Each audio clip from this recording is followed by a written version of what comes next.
Hello friends, welcome करुच्चे आउ एक mini blog को। चलतु आज करवा गोटे कुन्नी शॉपिंग टी आगु को माँ को पूजा आसूचे से मुझे छोट शॉपिंग करनी हजबैंड को 3 खंड गामुछा और मो 2 खंड शाढ़ी बास आउ गोटे घर को आनी पवन मेसीन। आपण मैंने आश्चर्य होती कि पवन मेसीनटा कौन। चलतु मु घर जाकि अनबॉक्सिंग कर देखा यहाँ बहुत कम आसो समस्त।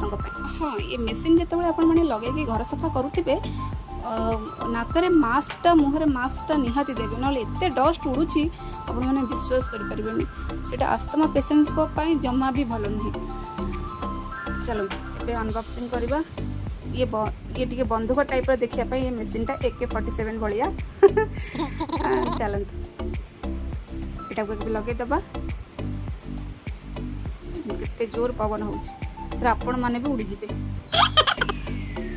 तापर मु 2 खंड शाढ़ी आनी आउ 3 खंड गामुछा आनी। यहाँ हूँ धला गामुछा जेहेतु माँ को पूजा आसूचे आगू व्यवहार हम आउ 2 खंड खोर्धा गामुछा आउ गोटे रेड आउ ब्लैक रो प्योर संबलपुरी हैंडलूम शाढ़ी जोटा मते बहुत पसंद आसला आउ नहीं आसती। पणतटा वाओ चक्र चिन्ह थिला मते तो बहुत पसंद लगिला।